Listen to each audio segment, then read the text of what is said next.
চরিত্রহীন গল্পের শেষ অংশ। আগে ভাবতাম আমরা নিজে যেমন হব আমাদের জীবনসঙ্গীও তেমন হবে। আমি যদি বিয়ের আগে কোনো ছেলের সাথে খারাপ কিছু না করি, পুরোপুরি বিশুদ্ধ থাকি, তাহলে আমি নিজের জীবনসাথী হিসেবে একজন বিশুদ্ধ মানুষকে পাবো। বিয়ের পর যদি কোনো ছেলের দিকে না তাকাই, কোনো ছেলের সাথে কোনো অবৈধ সম্পর্ক না করি, যদি আমার হাজব্যান্ডকে শুধু ভালোবাসি, তাহলে আমার হাজব্যান্ডও আমার মতো শুধু আমাকেই সে ভালোবাসবে। কিন্তু আমার ধারণাটা ভুল ছিল। আজকাল পরিপূর্ণ বিশুদ্ধ হয়েও অসভ্য মানুষের সাথে জীবনযাপন করতে হয়। আজ দুদিন হয়েছে আমি আমার হাজব্যান্ডের সাথে কথা বলি না। সেও আমার সাথে কথা বলেনি। সে তার ভুলে একটুও অনুতপ্ত নয়, লজ্জিত নয়। সেটা তার চলাফেরা দেখলেই বোঝা যায়। আমি ভেবেছিলাম সে হয়তো নিজের ভুল স্বীকার করে আমার কাছে ক্ষমা চাইবে। সে তানিয়ার সাথে যে কাজটা করেছে সেটা কখনোই ক্ষমার যোগ্য না। সে তানিয়াকে ব্ল্যাকমেইল করে তার সতীত্ব নষ্ট করেছে। মৃত্যুই তার উপযুক্ত শাস্তি। তবুও যদি সে নিজের ভুল বুঝতে পেরে আমার সাথে কথা বলতো, নিজের মনকে একটু সান্ত্বনা দিতে পারতাম। এই কাজটাই যদি আমি করতাম কোনো ছেলের সাথে, পরকীয়া তো দূরে থাক, একটু যদি অন্তরঙ্গভাবে কথা বলতাম, তাহলে হয়তো আমার হাজব্যান্ড আমার গায়ে হাত তুলতো, আমাকে অনেক কথা শোনাতো। কারণ আমি মেয়ে। আমি এমন অনেক দেখেছি, বউ অন্য কোনো ছেলের সাথে অবৈধ সম্পর্ক করার কারণে তাকে মারতে মারতে আধমরা করে ফেলেছেন। তারপর নষ্ট মেয়ে বলে বাপের বাড়ি পাঠিয়ে দিয়েছে। কিন্তু এমন অনেক পুরুষ আছে যারা বউ থাকতে অন্য মেয়ের সাথে ফষ্টি নষ্টি করে। এত কিছু করার পরেও ভাতের জন্য অনেক মেয়ে স্বামীকে ছেড়ে যেতে পারে না। সবাই জানলেও তেমন কিছু হয় না, কারণ সে একজন পুরুষ। একবার ভাবলাম তানিয়ার কথাগুলো। আমি তাকে বলবো, আমি কি তাকে সময় দিই না? আমি তো তাকে কখনো না করিনি। যখন সে চাইতো তখনই তার শারীরিক চাহিদাটা পূরণ করতাম আমি। মন ভালো থাকুক আর না থাকুক, শরীর খারাপ থাকলেও আমি তার সুখের কথা চিন্তা করে তার সাথে সব করতাম। অথচ সে কখনো এই সব করার আগে একবারও জিজ্ঞেস করতো না, তোমার শরীর ভালো তো, মন ভালো তো? সে শুধু তার দিকটাকেই বড় করে দেখেছে। হয়তো সব পুরুষই এমন, নারীকে ভোগ্যপণ্য ছাড়া কিছু ভাবে না তারা। হয়তো খুঁজলে এমন স্বামী খুবই কম পাওয়া যাবে, যারা মাঝরাতে স্ত্রীর নরম শরীরের উপর হিংস্র জানোয়ারের মতো ঝাঁপিয়ে না পড়ে পরম আদরে বুকে জড়িয়ে ঘুমাবে। হঠাৎ করে আমার স্বামীর ফোনটা বিছানায় দেখে আমার তানিয়ার কথাটা মনে হলো। তানিয়ার ভিডিওটা কি তাহলে হাসানের ফোনেই আছে? হাসান কিছুক্ষণ আগে গোসলে গিয়েছে, বের হতে একটু দেরি হবে। এই সুযোগে ফোনটা হাতে নিয়ে দেখলাম আমার খুব পরিচিত একটা নাম্বার থেকে মেসেজ এসেছে। তুমি কিন্তু বললে না আপু কি আমার কথাগুলো বিশ্বাস করেছে কি না। আমি তোমাকে বিপদে ফেলে চলে আসার জন্য সরি, তবে আপু কেমন মানুষ আমি জানি। সে আমাদের কথাটা কাউকে বলবে না। সে মান সম্মান নিয়ে অনেক ভয় পায়। লজ্জায় সে কাউকে কিছু বলতে পারবে না। সেটা আমি খুব ভালো করেই জানি। তাই তুমি আপুকে ম্যানেজ করে নিও। নাম্বারটা আমার বোন তানিয়ার, সেটা আমি স্পষ্ট দেখতে পেয়েছি। আপন মানুষগুলো যেভাবে যত্ন করে ধোঁকা দিবে কখনো কল্পনাও করিনি। কিন্তু এটাই হয়েছে আমার সাথে। আমার সবচাইতে বিশ্বাসী মানুষরাই আমাকে ঠকিয়েছে, ঠকিয়ে যাচ্ছে প্রতিনিয়ত। অথচ আমি বোকার মতো সব দেখে যাচ্ছি, কিছুই করতে পারছি না। আমার কেন জানি এই বাড়িতে থাকতে ইচ্ছে হলো না। যাকে ভালোবেসে বিশ্বাস করে এতদিন এই বাড়িটাকে নিজের বাড়ি মনে করে থেকেছি, সেই মানুষটাই যখন আমার থেকে দূরে চলে যাচ্ছে, তখন এখানে থাকার কোনো প্রয়োজন মনে করলাম না। মানুষ বলে মেয়েদের স্বামীর বাড়ি আসল বাড়ি, কিন্তু আমার কাছে মনে হয় বাপের বাড়ি আসল। প্রতিটি বাবা মাকে নিজের মেয়ের চোখের জল মুছে দেওয়ার জন্য প্রতিনিয়ত প্রস্তুত থাকা উচিত। কারণ যে কোনো সময় মেয়েকে স্বামীর বাড়ি থেকে চিরদিনের জন্য বাপের বাড়ি চলে আসতে হতে পারে। এটাই বাস্তবতা। আমি বাবা মার কাছে চলে গেলাম। যে আমার সহজ সরলতার সুযোগ নিয়ে বিশ্বাসঘাতকতা করেছে, তাকে না বলেই আমি আমার বাপের বাড়ি চলে যাই। মা আমাকে একা দেখে জানতে চেয়েছিল জামাই কই, আমি একা এসেছি কেন, আমার স্বামীকে নিয়ে আসিনি কেন, আমাদের মাঝে কোনো ঝগড়া হয়েছে নাকি। তখন আমি বোবার মতো দাঁড়িয়েছিলাম। আমার বোন তানিয়া আমার দিকে নিরীহ চোখে তাকিয়েছিল। তার চোখ দেখে তাকে নিরীহ মনে হলেও তার ভেতরটা খুবই হিংস্র, সেটা খুব ভালো করেই জানি আমি। আমার জন্য তার মনে কি একটুও মায়া নেই? আমার জন্য কি তার দুঃখ হয় না? সে তো পার সে তো পর না, সৎ বোনও না। নিজের মায়ের পেটের বোনের জন্য তো মানুষের মনে অলৌকিকভাবে মায়া, মমতা, ভালোবাসার সৃষ্টি হয়।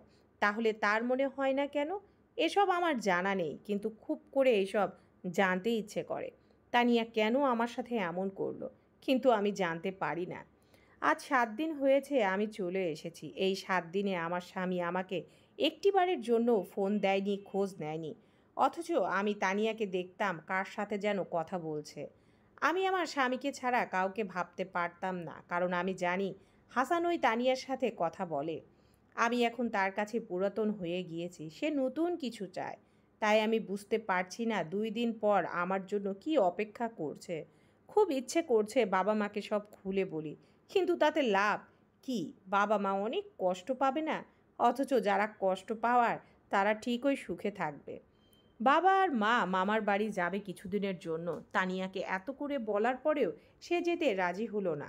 আমিও সেখানে গেলাম না, কারণ আমি জানি বাবা মায়ের সাথে যদি আমি মামার বাড়ি চলে যাই তাহলে হাসান এখানে চলে আসবে।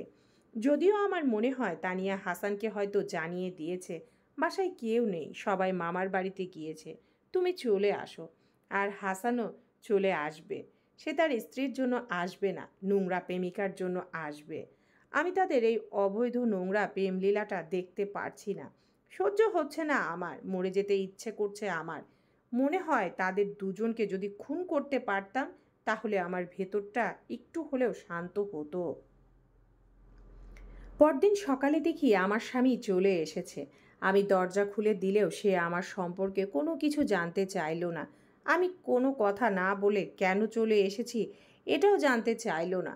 জানতে চাইলেও শুধু তানিয়া কোথায়? আমি বললাম সে বাবা মায়ের সাথে গিয়েছে, কিন্তু সে আমার কথা বিশ্বাস করলো না। তানিয়া আমাকে ফোন করে বলেছে সে মামার বাড়ি যাবে না, বরং তুমি যাবে, তাই সে আমাকে আসতে বলেছে। আর এখন তুমি বলছো বাসায় নেই। আমি তানিয়াকে এখনই ফোন দিচ্ছি, দাঁড়াও। এই বলে আমার স্বামী আমার বোনকে ফোন দিতে থাকে, কিন্তু তার নম্বর বন্ধ দেখায়। আমি তাকে বললাম তানিয়া নিজের ভুলটা বুঝতে পেরেছে। সে আমার কাছে অনেক কান্না করেছে, আমি তাকে ক্ষমা করে দিয়েছি। তোমাকেও ক্ষমা করে দিয়েছি, চলো না আগের মতো হয়ে যাই। আমার কথাগুলো শুনে হাসান কিছু বলল না। আমি তাকে ভিতরে নিয়ে খাবার খেতে বললাম। আজ আমি অনেক যত্ন করে তোমার পছন্দের একটা জিনিস রান্না করেছি, যেটা তুমি সবচাইতে বেশি পছন্দ করো। খেয়ে দেখো, তোমার অনেক ভালো লাগবে। আমার সামনে আমার স্বামী খুব তৃপ্তি করে খাচ্ছে। বুঝতে পারছি রান্না করা তরকারিটা খুব ভালো হয়েছে, অনেক সুন্দর হয়েছে রান্নাটা। লবণ কিন্তু একটু লবণ বেশি হয়েছে। মানুষের মাংস তো, তাই একটু লবণ বেশি লাগছে। কি বললে? মানুষের মাংস মানে? কিছু না, বললাম লবণ একটু বেশি দিয়েই ফেলেছি, তুমি খাও।